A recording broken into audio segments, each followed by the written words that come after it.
ரிலையன்ஸ்ல வந்து ஒரு 3 மாசம் சேலரி கொடுக்கலாம் கூட உட்காந்துட்டு இருப்பான். இந்த கம்பெனில என்ன சேலரி கொடுத்தாலும் ஓடி போயிடுவான்.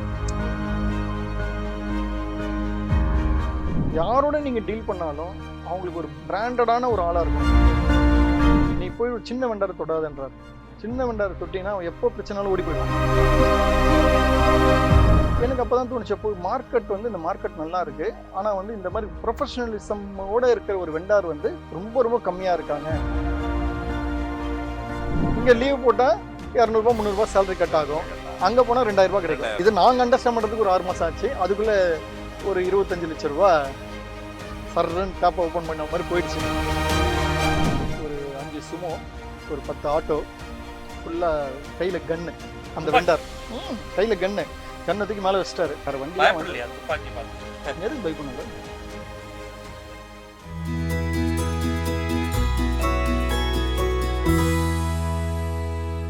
வணக்கம், நான் Badri Seshadri, executive director BNI Chennai north. வணக்கம், நான் doctor Senthil, executive director BNI Chennai north. வணக்கம், என்னுடைய பேர் டாக்டர் நந்தகுமார். என்னுடைய நிறுவனம் பெயர் வந்து rainbow integrated Multitech private limited. We are into HR recruitment, manpower outsourcing service, contract labor management service. We are a pan-India company. We have offices in 4 to 5 states in India, and we are managing around 1,500 plus employees across India. Okay, இதில் பல விஷயங்களுக்குள்ள நம்ம தனித்தனியாக போவோம் நந்தகுமார். முதல்ல வந்து நீங்கள் இந்த மனிதவள மேம்பாட்டுத்துறை HR, ரைட், அதில் நீங்கள் ஒரு PhD பண்ணியிருக்கீங்க, முனைவர் நந்தகுமார். உங்களுடைய பிஹெச்டி பற்றி கொஞ்சம் சொல்லுங்கள். இந்த பிஹெச்டி என்ன பார்த்தீங்கன்னா ஹெச்ஆருடைய பேக்ரவுண்டில் தான். ஏன்னா ஸ்ட்ராட்டஜிக் எம்ப்ளாயர் பிராண்டிங் இன் தி இண்டஸ்ட்ரியல் செக்டர். ஸோ அதான் சொல்லுவேன். ஸோ ஸ்ட்ராட்டஜிக் எம்ப்ளாயர் பிராண்டிங் இந்த இண்டஸ்ட்ரியல் செக்டர் எப்படின்னா, நிறைய இண்டஸ்ட்ரீஸில் வந்து இருக்கிற பெரிய கீ சேலஞ்ச் என்ன அப்படின்னா, இன்னைக்கு அட்ரிஷன், எம்ப்ளாயி அட்ரிஷன். எம்ப்ளாயிஸ் வந்து ரொம்ப ஃப்ரீக்வெண்ட்டாக வேலையை விட்டு போகிறது. என்ன ரீசன் பார்த்தீங்கன்னா, அந்த கம்பெனிகளுடைய branding very important. For example பார்த்தீங்கன்னா, ரிலையன்ஸ்லேயும் எம்ப்ளாயிஸை ஒர்க் பண்ணுறாங்க, ஒரு சின்ன கம்பெனிலையும் ஒரு பெயரே இல்லாத ஒரு கம்பெனிலையும் எம்ப்ளாயிஸ் ஒர்க் பண்ணுறாங்கன்னா, ரிலையன்ஸில் வந்து ஒரு 3 மாதம் சேலரி கொடுக்கலாம் கூட உட்காந்துட்டு இருப்பான். இந்த கம்பெனியில் என்ன சேலரி கொடுத்தாலும் ஓடி போயிடுவான். ஏன்னா அந்த பிராண்டை அவன் போய் வெளியில் சொல்லும் போதோ, நான் எந்த மாதிரி கம்பெனியில் ஒர்க் பண்ணுறேன்றது ஃபஸ்ட்டு பிராண்டாக அவன் வந்து திங்க் பண்ணிக்கிறான். அப்போ அதை பற்றி யோசிக்கும் போதோ, இந்த சின்ன சின்ன கம்பெனிஸ் ஏன் அவங்க பிராண்டிங்கை வந்து பண்ணிக்கக்கூடாது, அதுக்கு ஒரு ஒரு அட்ரிஷன்றது ஒரு சேலஞ்ச் என்னும் போதோ, ஒரு ஹெச்ஆராக ஒரு மனித வளத்துறையில் நம்ம இருக்கும் போதோ, ஒரு ஹெச்ஆர் ப்ரொஃபஷனலாக அவங்களுக்கு என்ன சப்போர்ட் பண்ணணும்னு பார்க்கும்போது, எல்லாமே வந்து நான் ரெக்ரூட்மெண்ட் பண்ணி கொடுக்குறது மட்டும் வேலை கிடையாது. ஸோ இப்போ என்ன பண்ணால் உன்னுடைய அட்ரிஷன் ரேட்டை நீ குறைக்க முடியும் அப்படின்னும் போது, உன்னுடைய கம்பெனியுடைய தரத்தை வந்து உயர்த்தணும். பிராண்டிங்கிறது ரொம்ப ரொம்ப important for each and every company. So அதை பற்றி நம்ம ரிசர்ச் பண்ணுவோமே, அது என்ன மாதிரி நம்ம ரிசர்ச் விஷயங்கள்லாம் உள்ளே போகும்போது நமக்கு தெரியுன்றதுனால அது சம்மந்தமாக படிப்போமே சொல்லிட்டு படிக்க ஆரம்பிச்சது தான்.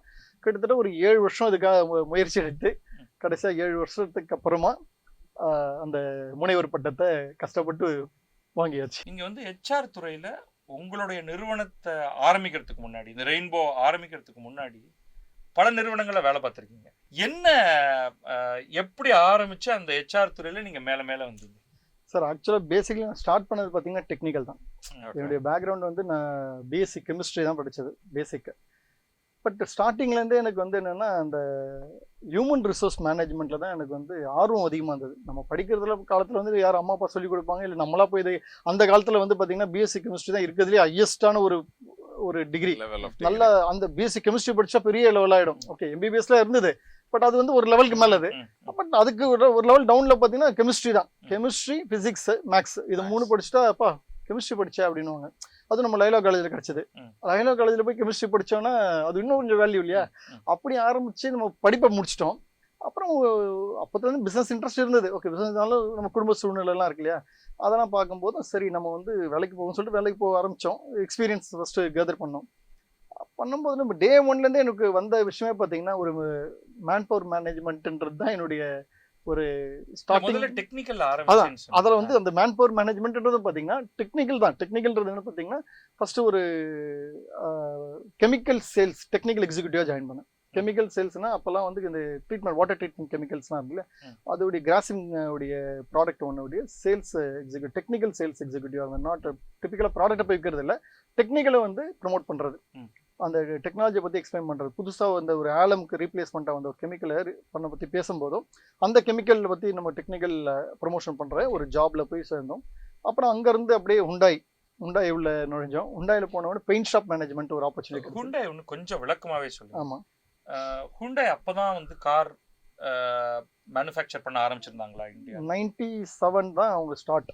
சரி, நான் வந்து 98 உடைய ஸ்டார்டிங்லேயே உள்ள அது சொல்லுங்க. அந்த ஹுண்டாய் ஹுண்டாயில ஜாயின் பண்ணது பார்த்தீங்கன்னா ஒரு பெயிண்ட் ஷாப் மேனேஜ்மெண்ட்ன்ற ஒரு ஆக்டிவிட்டியில போனோம். அப்போதான் வந்து இந்த பெயிண்ட் ஷாப்புக்கான கார் எல்லாம் ட்ரீட் பண்ணக்கூடிய அந்த பெரிய பெரிய டேங்க்ஸை வந்து கொண்டு வந்து எரெக்ஷன் பண்ணிட்டு இருக்காங்க. அது வந்து பெரிய நிறுவனம், ஒரு டுர்ன்ற ஒரு கம்பெனி தான் அவங்க எரெக்ஷன் பண்ணாங்க. அப்போ அவங்களோட சேர்ந்து நாங்களும் சேர்ந்து ஒர்க் பண்ணோம். இந்த மாதிரி வந்து ஒரு 10-15 பேர் வந்து அந்த நேரத்தில் சேர்றோம். அந்த பெயிண்ட் ஷாப் உள்ள போயிட்டு பெயிண்டிங்னா என்ன எல்லாமே அப்பதான் லேர்ன் பண்றோம், லைஃப்ல கத்துக்கிறோம். எல்லாமே நமக்கு எல்லாமே புதுசு தான். நம்ம ஒரு டெக்னிக்கல் சேல்ஸ்ல இருந்து ஒரு ப்ரொடக்ஷன் உள்ள வரும். ப்ரொடக்ஷன்லயும் பெயிண்டிங்ன்றது ஒரு ஹைலி ஸ்கில்டான ஒரு ஆட்டோமோட்டிவ் ஜெயண்ட். ஹுண்டாய் மாதிரி ஒரு நிறுவனத்துல பெயிண்டிங்னா அது என்ன மேசிவா இருக்கும். ஒரு காரே உள்ள போயிட்டு வெளியில வரணும் இல்லையா, அந்த டேங்க் உள்ள வரும், மேசிவா இருக்கும். அந்த மாதிரி ஒரு ட்ரீட்மெண்ட் விஷயங்கள் எல்லாம் வந்து நம்ம கத்துக்கிட்டோம். அங்கேயே கத்துக்கிட்டு எங்களுக்கு பின்னாடி வந்த ஜென்ரேஷன், நாங்க தான் வந்து ஃபர்ஸ்ட் ஜென்ரேஷன். எப்படி நம்ம ஃபவுண்டிங் மூமெண்ட் பீன் எல்லாம் சொல்லிக்கிறோமோ அந்த மாதிரி வந்து அங்க வந்து நாங்க வந்து ஃபர்ஸ்ட் ஜென்ரேஷன் ஆஃப் எம்ப்ளாயிஸ். அப்படி வந்து கத்துக்கும் போது எங்களுக்கு வந்து லீடர்ஸ் கொரியன்ஸ் பாத்தீங்கன்னா அவங்களும் பாத்தீங்கன்னா வெரி ஏஜ்டு பீப்புள் தான். அவங்களும் எக்ஸ்பீரியன்ஸ் பீப்புள் ஃப்ரம் அவங்களுடைய மதர் கம்பெனி கொரியால இருந்து வந்திருக்காங்க. யாருமே யங் பீப்புளே கிடையாது. எல்லாருமே அபவ் 50 இயர்ஸ் ஓல்டு ஒரு எக்ஸ்பீரியன்ஸோடு வந்து வரும்போது அவங்க கிட்ட இருந்து நாங்கள் கற்றுக்கின விஷயங்கள்லாம் பயங்கரமாக அந்த டெடிக்கேஷன், கமிட்மெண்ட்டு, இதுதான் வந்து நம்ம வந்து ஒரு ஃபாரினர்ஸ் கிட்ட இருந்து நம்ம கற்றுக்கிறதுனா நிறைய ஃபாரினர்ஸோட டீல் பண்ணும்போதும் ஒவ்வொருத்தர்கிட்ட இருந்து ஒரு விஷயம் கற்றுக்குறோம் இல்லையா. அதில் வந்து இந்த கொரியன்ஸ் எஸ்பெஷல் நிறைய பேர் சொல்லுவாங்க கொரியன்ஸோட ஒர்க் பண்ணுறது ரொம்ப டஃப்னு. But 17 years I travelled with Koreans with lot of understanding, relationship, good relationship. எப்படின்னா அவங்க they use to take me to their lunch, வீட்டுக்கும் கூட்டு போவாங்க, லஞ்ச் டின்னர்லாம் போவோம், ஒன்றா சாப்பிடுவோம். அந்த அளவுக்கு வி ஹேட் ஒரு ரிலேஷன்ஷிப். அந்த மாதிரி சீனியர் பீப்புளுடைய கமிட்மெண்ட்டு, க்ரோன் அந்த க்ரோத், அந்த க்ரோத். டெக்னிக்கல் எக்ஸ்பர்ட்டாக ஹுண்டாயில் நீங்கள் உங்கள் ட்ராவல் ஆரம்பிச்சதுக்கு அப்புறம் எந்த தருணத்தில் நீங்கள் வந்து ஒரு ஹெச்ஆர் அப்படிங்கிற ஒரு மாற்றம் வந்து எங்கே நடந்தது? அது சார் நான் முன்னாடி சொன்ன மாதிரி எனக்கு ஸ்டார்டிங்ல இருந்தே அந்த ஹியூமன் ரிசோர்ஸ் மேனேஜ்மெண்ட்ல ஒரு ஆர்வம் வந்துட்டே இருந்தது. அது எப்படி வந்ததுன்னுலாம் தெரியாது. அது வந்தது டெக்னிக்கல்ல போனாலும் அங்கேயும் போய் ஒரு 10 பேர் எங்களை கீழே மேனேஜ் பண்ற மாதிரி தான் ஆரம்பிச்சோம். இந்த ஹுண்டாயில வந்து ஜாயின் பண்ணும்போதும் பார்த்தீங்கன்னா எங்களுக்கு கீழே வந்து மேன் பவர் வந்தது, அவங்களை வச்சு மேனேஜ் பண்ற மாதிரி ஆயிடுச்சு. அதுக்கு அவங்களுக்கு கீழே வந்து கான்ட்ராக்ட் லேபர்ஸ் மேனேஜ் பண்றது, டெக்னீஷியன்ஸை மேனேஜ் பண்றது, கான்ட்ராக்ட் லேபர்ஸ் மேனேஜ் பண்றது. அங்கிருந்து ஸ்டார்ட் பண்ணதே பாத்தீங்கன்னா இந்த மாதிரி மேன் பவர் மேனேஜ்மெண்ட், அதுவும் எஸ்பெஷலி ப்ளூ காலர் மேனேஜ்மெண்ட். அது வந்து அப்படியே வழியா வந்து ப்ளூ காலர்னா ஃபேக்டரி ஒர்க்கர்ஸ், ஒரு இண்டஸ்ட்ரியில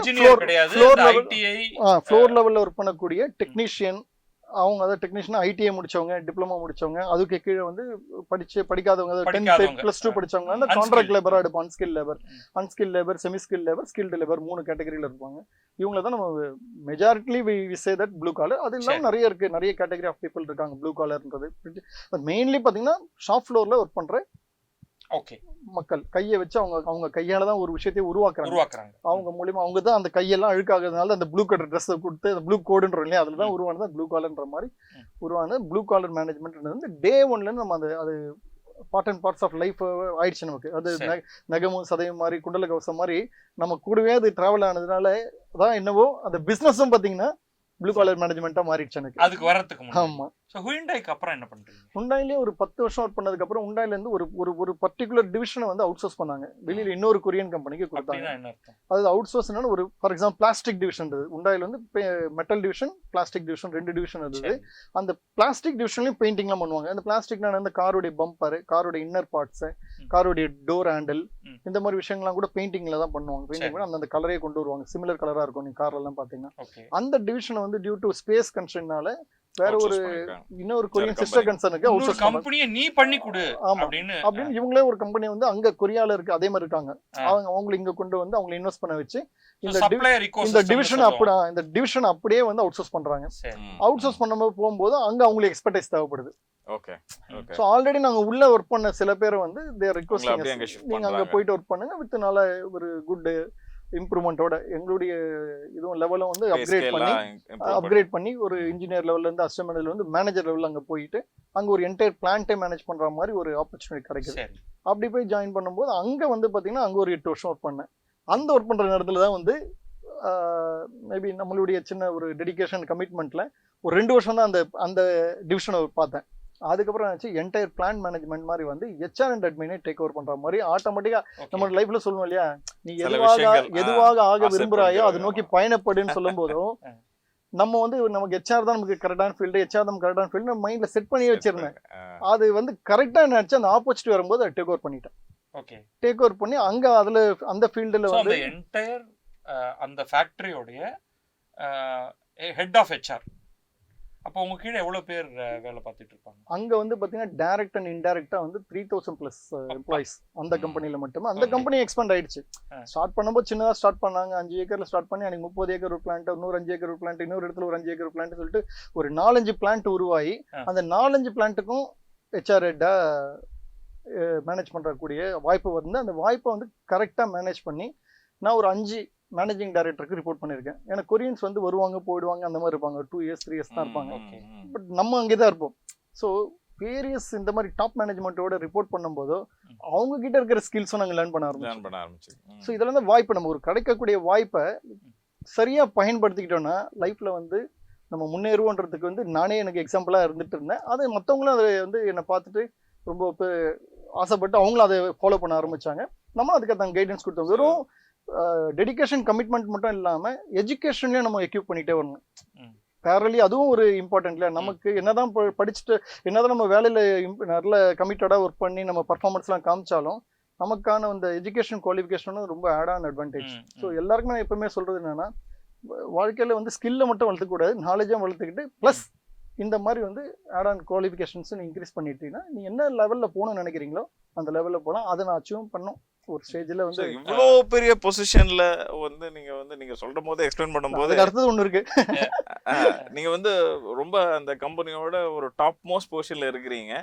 டெஃபினட்டா அதுக்குண்டான பே ஸ்கேல் உங்களுக்கு இருந்திருக்கும் அப்படிங்கிறது. அப்ப அவ்வளோ பெரிய ஒரு பொசிஷன், அவ்வளோ பெரிய ஒரு பே ஸ்கேல், அதை விட்டுட்டு நான் வந்து தனியா ஆரம்பிக்கணும் அப்படிங்கிற அப்பவே தனியா ஆரம்பிச்சாரா இல்ல வேற நடுவுல மத்த கம்பெனிஸ் இருந்ததா?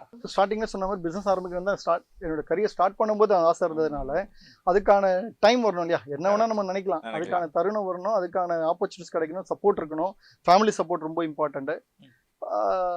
பிசினஸ் பண்ணி ஆகணும்னு சொல்லிட்டு ஒரு 90% முடிவு எடுத்துட்டேன். ஏன்னா கரியர்ல வந்து இந்த ப்ரொஃபஷனலிசம் வந்து எல்லாமே ப்ரூவ் பண்ணியாச்சு, டாப் லெவல் போயாச்சு, எம்டிக்கு ரிப்போர்ட்டிங் ஸ்டேஜ்ல எப்போ எங்க போனாலும் அந்த எம்டிக்கு ரிப்போர்ட்டிங் வந்தாச்சு. அதுக்கப்புறம் ஒரு ஸ்டேஜுக்கு மேல நினைச்சு இன்னொரு கம்பெனில நிறைய கம்பெனில ஆப்பர்ச்சுனிட்டி வர ஆரம்பிக்கும் போது எனக்கு என்ன, சரி நம்ம அந்த மேன் பவர்ல இப்போ என்ன ஆச்சுன்னா அப்பதான் அந்த ஸ்பார்க் உருவானது. என்னன்னா மேன் பவர் வெண்டார்ஸ் நிறைய பேர் வந்து எனக்கு ரிப்போர்ட் பண்ணிட்டு இருந்தாங்களே, நம்ம ஒரு கம்பெனி 3000 பேர் மேனேஜ் பண்ணும் போதும் இவங்க எல்லார்கிட்ட ஒரு ப்ராப்ளம் பார்த்துட்டே இருந்தேன். என்ன ப்ராப்ளம்னா ஸ்டாச்சுட்டரிஸ் கம்ப்ளை பண்ண மாட்டாங்க ஒழுங்கா. இந்த ESI PF போனஸ்ன்றது எங்க கிட்ட பணம் வாங்கிடுவாங்க, அந்த எம்ப்ளாயிஸ்க்கு டவுன்லோட் பண்ண மாட்டாங்க, பண்ணாம ப்ராஃபிட்டை மட்டுமே பார்த்துட்டு இருந்தாங்க. எனக்கு அப்பதான் தோணுச்சு, அப்போ மார்க்கெட் வந்து இந்த மார்க்கெட் நல்லா இருக்கு, ஆனா வந்து இந்த மாதிரி ப்ரொஃபஷனலிசமோட இருக்கிற ஒரு வெண்டார் வந்து ரொம்ப ரொம்ப கம்மியா இருக்காங்க. பட் எல்லாரும் அப்படி இருக்கிறது இல்லை, மெஜாரிட்டி அப்படி இருந்தாங்க. நம்ம லைஃப்ல பார்த்தவங்க மெஜாரிட்டி அப்படி இருக்கும் போதும் சரி நம்ம ஏன் ஒரு இந்த மாதிரி கம்பெனி ஒன்று ஆரம்பிச்சு நம்ம ப்ரொஃபஷனலிசம் மெயின்டைன் பண்ணி எம்ப்ளாயிஸ் வெல்ஃபேர்லாம் கரெக்டாக மெயின்டைன் பண்ணி கொண்டு போகலாமே அப்படின்ற ஒரு தாட் ப்ராசஸ்ல தான் ஒரு ஸ்பார்க்ல இருந்தேன். அப்போ ஆல்மோஸ்ட் 90% டிசிஷன் எடுத்துட்டேன். அப்போ என்ன ஆச்சு, சரி நம்ம வெறும் எம்ப்ளாயி மேனேஜ்மெண்ட் மட்டும் போதும் ஒரு பிசினஸ்க்கு அப்படின்னா பத்தாது. ஒரு நிறுவனத்தை மேனேஜ் பண்ணக்கூடிய மேனேஜ்மெண்ட் குவாலிட்டி வேணும். அப்போ நிர்வாக மேலாண்மைன்னு சொல்லுவோம் இல்லையா, அந்த ஒரு குவாலிட்டி வேணும். நம்ம என்னதான் MBA நிறைய போஸ்ட் கிராஜுவேட் டிப்ளமாலாம் படித்தேன், அதெல்லாம் படித்தாலும் ப்ராக்டிக்கல் எக்ஸ்பீரியன்ஸ் ஒன்று வேணும் இல்லையான்னு சொல்லும்போது ஒரு ஆப்பர்ச்சுனிட்டி வருது. ஒரு 4 கம்பெனி இருந்து ஆப்பர்ச்சுனிட்டிஸ் வருது. அந்த 4 கம்பெனிலேருந்து ஒரு கம்பெனி பார்த்தீங்கன்னா நான் நினைக்கிற பிஸ்னஸ் மாடலில் இந்தியாவில் டாப்ல இருக்காங்க. One of the top most person, பேர் சொல்லலாம், குவெஸ்ட் கார்ப்னு ஒரு கம்பெனி. ஐக்கியா ஹியூமன் கேபிட்டல் அப்போ வந்து அப்போ இருந்த பேர் குவெஸ்ட்னு மாறிடுச்சு. அதோடைய லீடரும் பாத்தீங்கன்னா சாதாரணமா அவரும் டெவலப் ஆகல, அவருக்கு வந்து சூப்பரா நல்ல ஆப்பர்ச்சுனிட்டி. அவரு அஜித் ஐசக். ஆமா, அவரு சென்னையில 2 BHKல ஒரு ரெக்ரூட்மெண்ட்ல இருந்தாரு. ரெக்ரூட்மெண்ட் 2 BHK ரெக்ரூட்மெண்ட் பண்ணிட்டு இருந்தவருக்கு நல்ல ஒரு இன்வெஸ்டர் கிடைச்சாங்க. அந்த இன்வெஸ்டர் ஒரு Fairfax investor, Canadian based prime investor. அவங்க வந்து இன்வெஸ்டரா வந்து அவங்க ஒரு மாடல்ல என்ட்ரா வராங்க, man power management model, acquiring the company. அப்படி acquiring and merging merger and acquisition சொல்லுவாங்க, அந்த M&Aல தான் அவங்க பிசினஸ் மாடல் அப்படியே மேலே ஏறுது. அந்த மாதிரி ஒரு கம்பெனி வந்து நான் ஜாயின் பண்ணும்போது வந்து பார்த்தீங்கன்னா கிட்டத்தட்ட ஒரு 5,000-6,000 crores டர்ன் ஓவர் அப்பவே, அதாவது வித்தின் 8 years டைம்ல, 8 yearsல அவரு. ஸோ அதெல்லாம் எந்த காலகட்டத்தில் சொல்றீங்க? நான் சொல்றது 2014 ஜாயின் பண்றேன் இந்த கம்பெனில. 2014 ஜாயின் பண்றேன். எனக்கு ஐ வாண்ட் டு லேர்ன் இந்த கம்பெனி இவ்வளோ, ஏன்னா வந்து ஆப்பர்ச்சுனிட்டி வந்துருச்சு. அங்கேயே வந்து பார்த்தீங்கன்னா GM HR கிடைச்சது அங்க. அப்பயும் அந்த கம்பெனி வந்து வெல் எக்ஸ்பீரியன்ஸ் கம்பெனி. அதில் ஒரு டிவிஷன் ஆஃப் இன் கான்சர்ன், ஒரு டெக்னிக்கல் டிவிஷன். அது பேன் இண்டியாவில் அவங்க ஒரு 3,500 பேர் வச்சிருக்காங்க. ஒன்லி டெக்னிக்கல் பீப்புள், நான் டெக்னிக்கல் பீப்புள். எல்லாமே எங்கன்னா Reliance, Tata, JSW, JK papers, இந்த மாதிரி பிகிஸ் சொல்லுவோம் இல்லையா, அந்த பிகிஸ்ல மட்டும் தான் இவங்களுக்கு பிசினஸ் பண்ணிட்டு இருக்காங்க. ஸோ நான் ஒரு சார் அந்த 4-5 கம்பெனியில வந்து ஆப்பர்ச்சுனிட்டி பார்த்தோன்னே இதுதான் நம்ம போய் கற்றுக்கக்கூடிய ஏரியா. இந்த இடத்துல போனோன்னா நமக்கான ரைட் ஸ்பேஸ் இது, நம்ம லேர்ன் பண்ணதுக்கு ஈஸி. ஒரு பிசினஸ் தான் என்ன இல்லை, உள்ள இருக்கிற ப்ளஸ் என்ன மைனஸ் என்ன எல்லாமே நம்ம பார்த்துக்க முடியும், தெரிஞ்சுக்க முடியும்னால immediately to get decision. So அங்கேயே நல்ல சேலரி. ஸோ ஆமா, அங்கிருந்து நீங்க குவெஸ்ட் கார்ப்போடைய previous name IKEA which becomes Quest ஆயிடுச்சு. அதுல ஒரு ஆப்பர்ச்சுனிட்டி வந்து GM ஜாயின் பண்ணிட்டு அதுக்கப்புறம் மேனேஜ்மெண்ட்ல ஆர்கனைசேஷன் பண்ணி ஒரு மாதிரி எல்லா ஆல் ஓவர் இந்தியாவில் இருக்கிறது அப்ராட்ல எல்லா கம்பெனியும் ஒன்றா ஒரே இதுல கொண்டு வந்து கொஸ்டன் உருவாக்குனாங்க. அப்போ தே கிவன் வைஸ் பிரசிடென்ட் சார். அதாவது ஒரு 35 வயசுல வந்து நம்ம பிகம் வைஸ் பிரசிடென்ட் ரேஞ்ச் வந்து அது ஒரு பெரிய அச்சீவ்மெண்ட். அதான் நான் சொன்ன மாதிரி இப்போ திருப்பி ப்ரொஃபஷனலிசம் பார்த்தீங்கன்னா அந்த கரியர்ல வந்து இது இந்த டெசிக்னேஷன் ரீச்ன்றது நிறைய பேருடைய கனவு. அது நமக்கு வந்து நேச்சுரலா அமைஞ்சதுனால நம்ம திரும்ப பிசினஸ் தான் மைண்ட்.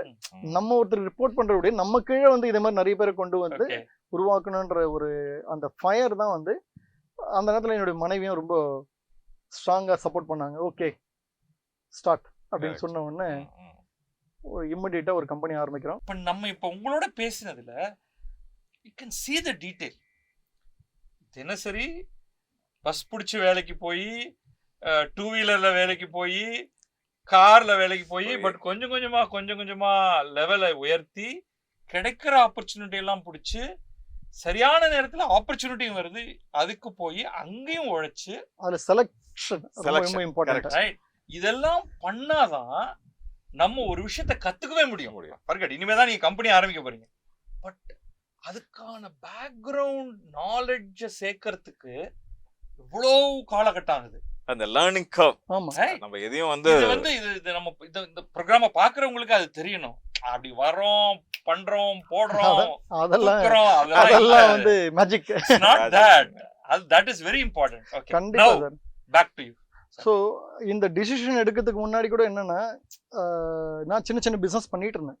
சின்ன பிஸ்னஸ் வந்து பேரலா ஒர்க்கிங் ஃப்ரம் ஹோம்ன்ற மாதிரி ஒர்க் பண்ணிட்டு பிஸ்னஸ் பண்ணிட்டு இருந்தேன். நான் சின்ன பிஸ்னஸ் பண்ணி எப்படி இருக்கு பிஸ்னஸ்னா என்ன, அது என்ன மாதிரி விஷயங்கள்லாம் நம்ம லேர்ன் பண்ணணும் அப்படின்றது பார்த்தீங்கன்னா, எப்பவுமே வந்து என்னுடைய கரியரில் அந்த ஒரு கம்பெனியில் ஒர்க் பண்ணிட்டு இருக்கும்போது அங்கே எந்த விதமான ஷேக்கம் வந்துடக்கூடாது. ஏன்னா ஒரு பிஸ்னஸ் பண்ண ஃபோக்கஸ் மாறும்.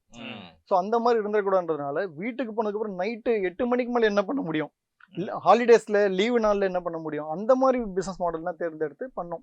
ஸோ அதெல்லாம் சிலதான் சக்ஸஸும் ஆச்சு. பட் என்னதான் சக்ஸஸ் ஆச்சுனாலும் என்னுடைய மைண்டு டுவர்ட்ஸ் மேனேஜ்மெண்ட், ஹியூமன் ரிசோர்ஸில் தான் இருந்ததுனால இந்த ஒரு பிஸ்னஸ் ஆரம்பிப்போமே சொல்லிட்டு ஒரு சின்னதாக வந்து என்ன பண்ணுறோம், ஒரு ஐடியா, ஒரு ப்ராஜெக்ட் பிளான் போடுறேன். என்ன ப்ராஜெக்ட் பிளான்னா, நம்ம வீடுங்களுக்கெல்லாம் வந்து சின்ன எலக்ட்ரிக்கல், பிளம்பிங், இந்த மாதிரி ஹவுஸ் ஹோல்டு ரிப்பேர் சர்வீசஸ்க்கு வந்து யாருமே சரியான ஆள் இல்லை அந்த சமயத்தில். நான் சொல்றது வந்து 2013-14 சரி இது ஒரு நல்ல மாடல் ஆச்சு, இது மாதிரி கொடுத்தனா எல்லாருக்கும் நல்லா சந்தோஷமா மக்கள் வந்து அதை யூஸ் பண்ணுவாங்களே. ப்ரொஃபஷனலான ஆள் கிடையாது, ஒரு ப்ரொஃபஷனலான ஒரு வெண்டார் கிடையாது. சரி இதை ஆரம்பிப்போம் நம்மன்னு சொல்லிட்டு ஒரு வேனிட்டி நம்பர் எடுக்கிறோம். 3007 அப்போதான் அந்த இன்டியல் டாக்ஸிலாம் வந்து 3000ல அந்த சேம் டைம் எங்களுக்கு ஒரு நம்பர் கிடைச்சது. ஒரு 5 lakhs கொடுத்து வாங்கணும். 3000 அப்போ வாங்கிட்டு ஒரு 20 எம்ப்ளாயிஸ் எடுக்கிறேன். 20 பேர் எல்லாம் வந்து இந்த பிளம்பர், எலக்ட்ரீஷியன், இந்த மாதிரி ஸ்கில்டான பீப்புள், கார்பெண்டர் எடுத்து ஒரு ரிட்டையர்டு ஆர்மிலேருந்து ரிட்டையர்ட் பர்சன், ஒரு எக்ஸ் சர்வீஸ் மேன் ஒருத்தர், அவர் வந்து இந்த ஃபீல்டில் சிவில் ஃபீல்டெல்லாம் எக்ஸ்பீரியன்ஸ் வந்து அவர் எடுத்து ஒரு ட்ரைனிங் கொடுக்குறோம். ரூம் ஒரு ஆஃபீஸ் எடுக்கிறோம், ஒரு ட்ரைனிங் ரூம் எடுத்து ட்ரைனிங் கொடுத்து இந்த பக்காவாக டெலிகாலர்ஸ்லாம் போட்டு இந்த மாதிரி வந்து வி ஆர் ப்ரொவைடிங் சொல்லிட்டு டிவிலாம், ரேடியோவில், டிவி எல்லாத்தையும் ஆடு நல்லா இன்வெஸ்ட் பண்ணோம். நிறைய இருந்த பணம் சம்பாதிச்ச மொத்தத்தையும் கொண்டு போயிட்டு அங்கே வச்சாச்சு. அதுதான் அங்கே வச்சாச்சு. வச்ச உடனே பணம் மைனஸ் ஆகினே இருக்கு. ஒரு 100 கஸ்டமர் பிடிச்சிட்டோம். என்னன்னா அந்த மாடல் வந்து hatter failure for Indian environment. என்னன்னு சொல்றேன், என்ன ஆச்சுன்னா இந்த பசங்க போய் ஒர்க் பண்றாங்க இல்லையா, அவங்க நம்ம இந்தியன் மென்டாலிட்டி எல்லாரையும் சொல்ல முடியாது, 90% மென்டாலிட்டி. எனக்கு நீங்க என்ன சொல்ல வரீங்கன்னு தெரியும். அவங்க நம்பர் வாங்கிக்குவாங்க, இந்த பசங்க மறுநாள் லீவ் போடுவான், அங்க போய் ஒர்க் பண்ணுவான். இங்க லீவ் போட்டா 200 ரூபாய் 300 ரூபாய் சேலரி கட் ஆகும், அங்க போனா 2000 ரூபாய் கிடைக்கும். ஸோ இந்த கான்செப்ட் வந்து ஒரு இதை நாங்க அண்டர்ஸ்டாண்ட் பண்றதுக்கு ஒரு 6 மாசம் ஆச்சு. அதுக்குள்ள ஒரு 25 லட்சம் ரூபாய் சர்ன்னு டேப் ஓபன் பண்ண மாதிரி போயிடுச்சு. சரி இது ஒர்க் அவுட் ஆகாதுன்னு சொல்லிட்டு என்ன பண்ணோம், டோன்ட் ஃபோக்கஸ் டொமஸ்டிக். அன்னைக்கு டிசிஷன் எடுத்துதான் இன்னி வரைக்கும் அந்த டொமஸ்டிக் ஃபோக்கஸ்ன்றது வந்து நான் எப்பவுமே சொல்லுவேன், டொமஸ்டிக் சர்வீஸ் வந்து ஸ்டாப் பண்ணுவோம்னு சொல்லி ஸ்டாப் பண்ணிட்டு அதே இருந்த ஒரு 4-5 பேர் மட்டும் இருந்தாங்க, மீதி பேர்லாம் ஓடி போயிட்டாங்க. அந்த 4-5 பேர் அப்படியே டர்ன் பண்ணி இண்டஸ்ட்ரீஸ்க்கு கொடுத்தோம். இண்டஸ்ட்ரீஸ் கொடுத்தோன்னா இப்போ இந்த பசங்களை அங்கே ஏமாற்ற முடியாது. காலையில் உள்ள போனால் இண்டஸ்ட்ரியிலையும் மேன் பவர் சர்வீஸ் தான். மேன் பவர்னா இண்டஸ்ட்ரி உள்ளேயும் பார்த்தீங்கன்னா அன்ஸ்கில் லேபர் தேவைப்படுது. ஒரு ப்ரொடக்ஷன் ரன் பண்ணுறாங்க அப்படின்னா ப்ரொடக்ஷனுக்கான ஹெல்பர்ஸ் தேவைப்படும். அதுலேயே வந்து மெயின்டெனன்ஸ் டீம் இருப்பாங்க, அவங்களுக்கு தேவையான ஒரு இண்டஸ்ட்ரியிலையும் பார்த்தீங்கன்னா எக்யூப்மெண்ட்ஸ்லாம் இருக்கும். எக்யூப்மெண்ட்ஸ் லைக் கன்வேயர், கிரேன்ஸ் இருக்கும், சின்ன சின்ன எக்யூப்மெண்ட்ஸ் இருக்கும், பெரிய பெரிய எக்யூப்மெண்ட்ஸ். இதுக்கெல்லாம் வந்து மெயின்டெனன்ஸ் டீம் இருப்பாங்க, அவங்களுக்கான ஹெல்ப்பர் தேவைப்படும், டெக்னிக்கல் ஹெல்ப்பர்ஸ் தேவைப்படும், எலக்ட்ரிஷியனாக தேவைப்படும், ஒரு மெக்கானிக் தேவைப்படுவாங்க, ஒரு ஃபிட்டர் தேவைப்படுவான், ஒரு வெல்டர் தேவைப்படுவான். இந்த மாதிரி ஆளுங்களை வந்து ஸ்டார்டட் எங்ககிட்ட இருந்த டீம் வந்து அவங்க கிட்ட அப்படியே டைவர்ட் பண்ணும்போது இட் வென்ட் வெல். ஓகே, ஒரு ஃபர்ஸ்ட் முன்னாடியே நம்ம யோசிச்சது ஒரு விஷயம் சொல்லியிருந்தோம் இல்லையா, இந்த மேன் பவர் வந்து கான்ட்ராக்டர்ஸ்லாம் வந்து ஸ்டாச்சுட்டரி கம்ப்ளைண்ட்ஸ் வந்து ரொம்ப வீக்கா இருக்கும்போது நம்ம பண்ணலாம்னு யோசிச்ச ஒரு விஷயமும் இது ஆட்டோமேட்டிக்கா பிசினஸ் டர்ன் பண்ணி நம்ம இண்டஸ்ட்ரி சைட்ல போகும்போதோ இது ரெண்டும் நல்லா மேட்ச் ஆகணும்னு ஒரு ஆப்பர்ச்சுனிட்டி ஒன்று ஸ்டார்டட் நாக்கிங் த டோர். ஒரு 100 பேர் கொடுங்கன்னு ஆரம்பிக்கிறாங்க ஒரு கம்பெனில. ஃபர்ஸ்ட் அந்த கம்பெனில தான் உள்ள நுழையிறோம். கம்பெனி பேரும் சொல்லலாம், Delphi TV, Delphi automotive, not TVS, Delphi automotive, Chinese based collaboration, நிறைய கொலாபரேஷன்ல அவங்க ஒரு ஆப்பர்ச்சுனிட்டி கொடுக்குறாங்க. ரொம்ப ஸ்ட்ரகிள் ஆகுது, 3 மாசம் ஆகுது, ஒரு 10 மேன் பேர் கூட கொடுக்க முடியல, ஹையர் பண்ண முடியல. வராங்க ஓடி போயிடுறாங்க. அதான் அட்ரிஷன். இதையும் ஸ்டார்டிங்க சொல்லிட்டு இருந்தாலே அட்ரிஷன். என்னடா பண்றது, போராடுறோம், இருந்த பேலன்ஸ் அமௌண்ட்டையும் போடுறோம், கடன் வாங்கி அதையும் போடுறோம், உள்ள போட பணம் உள்ள போயினே இருக்கு. ஆளுங்க வராங்க போறாங்க, சோர்சிங்க்கு ஆள் போடணும் இல்லையா, ஃபீல்டு ஆஃபீஸர்ஸ் போடணும், ஃபீல்டு மேனேஜர்ஸ் போடணும், ஆப்ரேஷன் மேனேஜர்ஸ் போடணும். இவங்களுக்கு சம்பளம் ஆள் வராங்கன்னா இருக்காங்கன்னா இல்லையோ இவங்களுக்கு கொடுத்துட்டே இருக்கணும், ஃபீடிங் பண்ணிட்டே இருக்கணும் இல்லையா. ஸோ அப்படியே பண்ணும்போது அது சக்ஸஸ் ஆகுது. ஒரு 3 மந்த்ஸ்க்கு அப்புறம் சக்ஸஸ் எப்படி ஆகுதுன்னா, அந்த 10 வந்து 50 ஆகுது, 50 100 ஆகுது, 350 பேர் ஒரே கம்பெனிலே கொடுத்துட்டோம். ரொம்ப சக்ஸஸ்ஃபுல்லான ஒரு பிஸ்னஸா அது பிடிச்ச உடனே அவ்வளோதான், இது வந்து பர்ஃபெக்ட். அப்படி ஓகே, மைனஸ் நெகட்டிவ், கடன் வாங்குறோம், லோன் வாங்குறோம்னா பிசினஸ் இன்வெஸ்ட்மெண்ட், பிசினஸ் க்ரோத்துக்காக பண்றோம்னு சொல்லிட்டு அன்னைக்கு அப்படி ஸ்டார்ட் பண்ண ஒரு பிசினஸ் 2015 இந்த மாடல் மாறுது. 2016 சூடு பிடிக்குது. இன்னைக்கு 2016 நான் வெளியில வந்துட்டேன். நான் 2014 16 வரைக்கும் ஒர்க் பண்ணிட்டு இருக்கேன். பேரலா ஒரு ஒர்க்கிங் பார்ட்னர் வச்சுட்டு ட்ரை பண்ணி டேக் ஆஃப் ஆகலன்னும் போதும் சரி, எப்போ என்ன சொல்லுவோம் இல்லையா, நம்ம குழந்தைய நம்ம வளர்க்கணும், இன்னொருத்தர் வச்சு வளர்க்கும் போதும் அது கொஞ்சம் ஸ்லோ டவுன் ஆகும். நம்மளுடைய விஷன், நம்ம ஃபோக்கஸ், நம்மளுடைய பிசினஸ் மாடல் சொல்லிட்டு இன்னொருத்தர் மேல திணிக்க முடியாது. எப்பவுமே பிசினஸ்ல வந்து நம்ம ஒரு விஷனரியா இருந்துட்டு இன்னொருத்தர் வச்சு அதை டேக் ஆஃப் பண்ணலாம் முடியாது. அப்போ நம்ம இறங்கணும்ன்ற ஒரு மைண்ட்ல வந்து ஒரு ஃபைன் டே வந்து அங்கே நல்ல பொசிஷன்ல இருந்தா நல்ல ரேப்போ, அப் டு சேர்மன் வரைக்கும் நல்ல நேம், ஃபவுண்டர் சேர்மன் வரைக்கும் நல்ல நேம், எப்போ வந்தாலும் கூப்பிடுற ஃபோன் பண்ணி பேசுற அளவுக்கு சரி, ஒன்றும் பண்ண முடியாது. நம்ம வாழ்க்கையில முன்னேறணும், நம்ம வாழ்க்கையில சாதிக்கணும்ன்ற ஒரு இது ஸ்ட்ராங்கா ஃப்ரம் தி டே 1ல இருந்து இருந்ததுனால ஒன் ஃபைன் டே ரெசிக்னேஷன் கொடுத்தோம். எல்லாருமே ஆச்சரியமா கேட்டாங்க, என்னங்க நல்லா போயிட்டு இருக்கு, நீங்க சூப்பரா பண்ணிட்டு இருக்கீங்க, எப்படி போறீங்க? இல்லை, எனக்குன்னு ஒரு ஆம்பிஷன் இருக்கு, விஷன் இருக்கு, I need to travel for that அப்படின்னு சொல்லிட்டு வெளியில வந்து ஸ்டார்ட் பண்ணி ஃபுல் ஃப்ளெட்ஜில் இறங்குறோம். இந்த டெல்ஃபி ஜேர்னி ஸ்டார்ட் ஆகுது. ஓகே, இந்த மாடல் நல்லா போகுதுன்னும் போது அங்கேருந்து ஒன்று 2 கம்பெனிஸ் வந்து அடுத்த ஸ்டேஜுக்கு வந்து பிடிக்கிறோம். ஒரு சாதாரண ஒரு ஃபேமிலியிலேருந்து வரீங்க, ரொம்ப சாதாரண காலேஜ் படிக்கிறீங்க, படிப்படியாக முன்னேறீங்க, பொசிஷன் ஆகிறீங்க. 35 வயசுலேயும் நீங்கள் சொன்னீங்க ஒரு பெரிய பதவிகளெல்லாம் நீங்கள் வகிச்சிருக்கீங்க அப்படின்னுட்டு இல்லையா. யார் உங்களை வந்து ஒரு தொழிலின் ஆசான் அப்படின்னா யாரை சொல்லுவீங்க? இன்ஸ்பிரேஷன் சொல்றது ஒன்னே ஒரு விஷயம் தானே, ஒரு நாலேஜ் டெவலப் பண்றதுல நிறைய பேர் இன்ஸ்பயர் பண்ணிட்டு இருக்கேன். அதுல ஒரு கொரியன் எம்டி வந்து எனக்கு ரொம்ப லைஃப்ல வந்து ரொம்ப நான் ஃபீல் பண்ணவர். அவர் இப்போ இன்னைக்கு ஒரு 80 வயசு இருக்கும் அவருக்கு. ஸோ அவர் எங்ககிட்ட கத்துக்கிறது என்னன்னா, யாரோட நீங்க டீல் பண்ணாலும் அவங்களுக்கு ஒரு பிராண்டடான ஒரு ஆளா இருக்கணும். நீ ஒரு வெண்டாரை நீ செலக்ட் பண்ற அப்படின்னா அந்த வெண்டாருக்கூடிய லீடருக்குடைய கேப்பபிலிட்டிஸ் வந்து செக் பண்ணு. உனக்கு ஒரு இஷ்யூனா அந்த அவர் வந்து நிக்கணும் உனக்காக. அவன் தூக்கி போட்டு சார் எனக்கு தெரியாதுன்னு சொல்லிட்டு போகக்கூடாது. நீங்கள் ஒரு வெண்டாரை செலக்ட் பண்ணுறேன்னா, நான் ஒரு பெரிய ஒரு 6,000 crores கம்பெனி, நான் சொன்ன ஒரு அனில் ஆட்டோமோட்டிவ் ஒரு கம்பெனியில் ஒர்க் பண்ணோம். அந்த கம்பெனியோட எம்டி, என்னுடைய ஃபர்ஸ்ட் எம்டி அவர் சொல்லி கொடுத்தது இதுதான். நீ போய் ஒரு சின்ன வெண்டாரை தொடாதுன்றார். சின்ன வெண்டாரை தொட்டினா அவன் எப்போ பிரச்சனாலும் ஓடி போயிடுவான் உன்னை விட்டுட்டு. நீ ஒரு பெரிய வெண்டார் பிராண்டட், அதுக்கான காசும் கொடுக்கணும், அதுக்கான பிரைஸ் இருக்கு, காசுக்கு ஏற்ற தோசைன்னு சொல்றோம் இல்லையா, அந்த பிரைஸ் நீ கொடுத்துட்டு பாருன்னும் போது ரியலி அந்த லேர்னிங் வந்து அன்னைக்கு நான் லேர்ன் பண்ணேன். இன்னைக்கு எல்லாருக்கும் தெரியாது, பட் அன்னைக்கு ஒரு 15 வருஷம் முன்னாடி அந்த ஒரு லேர்னிங் ஒருத்தர் நமக்கு கொடுக்கும் போதும் நமக்கு புதுசா கேட்கிறோம் கரெக்டுன்னு. அந்த மாதிரி விஷயங்க, அந்த சின்ன சின்ன டிப்ஸ் இருக்கு பார்த்தீங்களா, அது வந்து இன்னை வரைக்கும் நான் ஃபாலோ பண்ணிட்டு இருக்கேன். ஒரு வெண்டார் எடுக்கும்போது கூட நம்ம இன்னைக்கு பிஎன்ஏ தான் சொல்றோம். என்ன சொல்றோம்? குவாலிஃபைடு வெண்டார் எடுங்க, அவன் நல்லா அவன் சர்வீஸை செக் பண்ணுங்க, பேக்ரவுண்டு போய் பாருங்கன்னு சொல்றோம் இல்லையா. அந்த மாதிரி வந்து அவர் அன்னைக்கே அதை சொன்னார், எனக்கு சொல்லி கொடுத்தாரு. பிராண்டடா இருக்கணும், காசு கண்டிப்பா எக்ஸ்ட்ரா போகும், ஆனா அவனுக்காக நிப்பான் அப்படின்ற விஷயம் வந்து ரியலி ஒரு பிரச்சனைன்னு வரும்பொழுது கண்டிப்பா வரும்ல சார். நம்ம அந்த பிரச்சனையை சால்வ் பண்ண சொல்யூஷன் மென்டாலிட்டி சார். ஒரு இதுல இந்த டாபிக் இது முக்கியமானு தெரியல. ஒரு சிச்சுவேஷன்ல சினிமால வர மாதிரி ஒரு இன்சிடென்ட் ஆச்சு எனக்கு. எப்படின்னா, அது என் கூட இருந்தவங்க, அந்த நேரத்துல இருந்தவங்க எல்லாருக்குமே தெரியும். நான் வந்து அட்மினிஸ்ட்ரேஷன் வந்து டேக் ஓவர் பண்றேன். எடுத்தோன்னு ஹெச்ஆருக்கு வரல. First purchase department, IT, administration, then HR, அப்படி மொத்தமா எல்லாமே வந்தது. அட்மினிஸ்ட்ரேஷன் டேக் ஓவர் பண்ணும்போது பாத்தீங்கன்னா, கம்பெனில வந்து பஸ்ஸஸ் எல்லாம் வந்து எம்ப்ளாயிஸ் பஸ் எல்லாம் விடுப்பாங்க இல்லையா, அந்த பஸ் எல்லாம் ஓட்ட உடைச்சலா இருக்கும். 40 பஸ், 14 வெண்டாரு, 40 பஸ்ஸுக்கு 14 வெண்டாரு, 3 பிளான்ட், எல்லாம் ஓட்டையும் உடைச்சலுமா இருக்கு. நான் வந்து வெண்டாரை கூப்பிடுறேன், யார் அதில் பெஸ்ட்டான ஒரு ஆள்னு பார்த்து கூப்பிட்டு, ஐயா நீ வந்து மொத்தமாக நீ டேக் ஓவர் பண்ணி மற்றெல்லாம் பார்த்துக்க, ஒரு 3 வெண்டாரை கூப்பிட்டு சொல்கிறேன், ஏன்னா இவ்வளோ வெண்டாரில் வச்சு எங்களை மேனேஜ் பண்ண முடியும், நீ எடுத்துக்க, உனக்கு காஸ்ட் என்னவோ அதை இன்க்ரீஸ் பண்ணி கொடுக்குறேன், ஒரு 3 மாதம் டைம் கொடுக்குறேன், எல்லா வண்டியும் வந்து புது வண்டி மாற்றுங்கன்ட்டு. பஸ் போகுது, வழியில் நிற்குது, எம்ப்ளாயிஸ் ஃபோன் பண்ணுறாங்க, வண்டி நின்றுச்சு, பெட்ரோல் இல்லை, வண்டி வந்து பிரேக் டவுனு, கம்ப்ளைண்ட். ப்ரொடக்ஷனுடைய கம்ப்ளைண்ட்ஸ் மேனேஜ்மெண்ட்ன்றது வந்து இண்டஸ்ட்ரியல் ஐஆர் இஷ்யூன்னு சொல்லுவோம். இண்டஸ்ட்ரியலைசேஷன் இஷ்யூ வந்து அதிகமாகிட்டே இருக்கிறதுனால ஸோ கூப்பிட்டு ஃபர்ஸ்ட் வந்து ரிக்வஸ்ட் கொடுக்குறோம், அப்புறம் வந்து கொஞ்சம் ஸ்ட்ராங்காக சொல்கிறோம், அப்புறம் வார்னிங் கொடுக்குறோம், எதுக்குமே அவங்க அசையலை. ஸோ ஒரு ஃபைன் டே என்ன பண்ண, வேற ஒரு வெண்டார் உள்ளே கூப்பிட்டு வரேன், ஸ்ட்ராங்கான வெண்டார், சரி பர்வீன் டிராவல்ஸ் மாதிரி அவரையும் கூப்பிட்டு வந்தேன், இன்னும் 2 வெண்டாரையும் கூப்பிட்டு வந்து அவங்களுக்கு ஆப்பர்ச்சுனிட்டி கொடுக்கும்போது இஷ்யூ ஸ்டார்ட் ஆகுது. எப்படின்னா, வெண்டார்ஸ் இஷ்யூ வந்து கேட்டை மூடிட்டாங்க.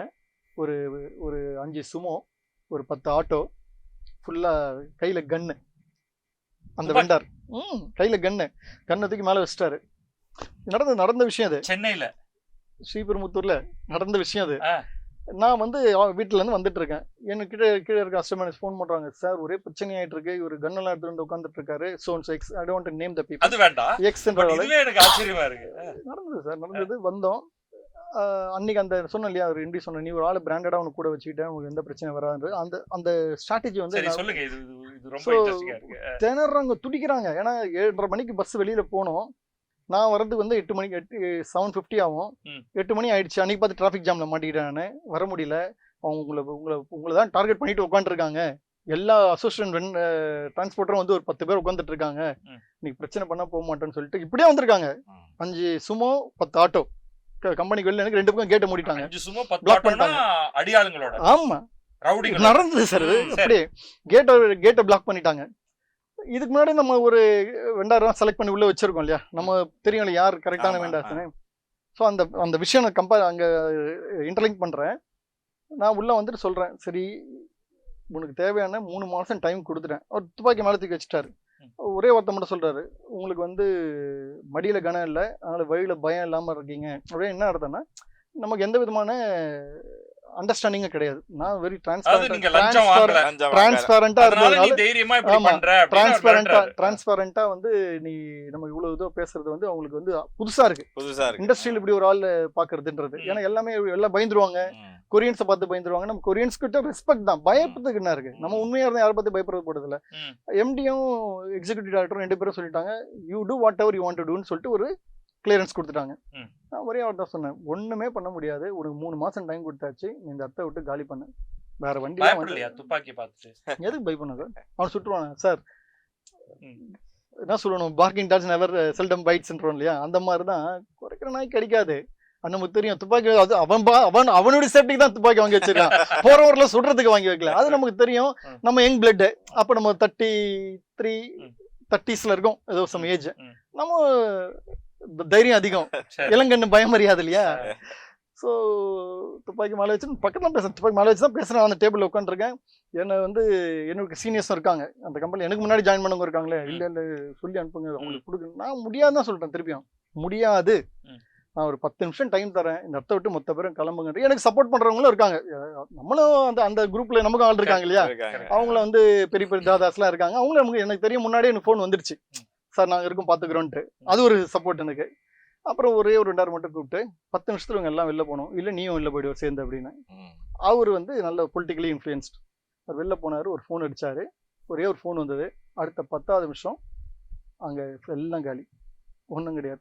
எதுக்கு சொல்ல வரேன்னா, அந்த பிராண்டிங், என்னுடைய பிஹெச்டி, என்னுடைய மென்டர், என்னுடைய கொரியன் மென்டர் சொன்ன விஷயங்கள் என்னென்னா, நம்ம கூட இருக்கிறவங்க வந்து நல்ல பிராண்டடான ஒரு ஆளுங்களை நம்ம கூட இருக்கிறோம் அப்படின்னாலே ஆட்டோமேட்டிக்காக நீங்களும் அந்த பிராண்டிங்கோடு சேர்ந்து வளருவீங்க. உங்களுக்கு என்ன ஒரு இஷ்யூ வந்தாலும் அது வந்து அவங்க மூலியமாக சார்ட் அவுட் பண்ணிக்கலாம்.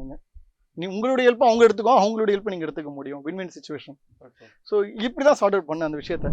படிப்புக்கேற்ற வேலை கிடையாது யாருக்குமே. இன்னொன்று, படிக்கிறவன் வந்து அவன் என்ன படித்தான் அதுக்கேற்ற வேலையை தேடுறதே கிடையாது. 12,000 சம்பளத்துக்கு போகிறதா, இப்போ இம்மிடியட்டாக ஃபேமிலியில் ப்ராப்ளம் இருக்குது, இந்த 25,000த்துக்கு ஸ்விக்கி சொமேட்டோக்கு போகிறதா. அந்த டைரக்ட் எம்ப்ளாயிஸ் கொடுக்குற பெனிஃபிட் பார்த்தீங்கன்னா ஒரு 100%னா இவனுக்கு கொடுக்கக்கூடிய பெனிஃபிட் 10% கூட இருக்காது. அந்த மாதிரி நிறுவனம் நான் பார்க்குற வரைக்கும் சொல்ல, ஒரு எமோஷனலாக சொல்கிறேன், அவங்களாம் வந்து சக்ஸஸும் பண்ணலை. நான் நார்த் இந்தியன் பீப்புளை டிபெண்ட் பண்ணி பிஸ்னஸ் பண்ணலை. எவனோ ஒருத்தர் வருவான், எப்போ இங்கே வந்து 500 ரூபா சம்பளம் வாங்குறியா, இங்கே ஒரு 700 ரூபா சம்பளத்துக்கு கிடையாது சார், நைட்டெல்லாம் பேசிக்குவாங்க, ஆனால் போயிடும்.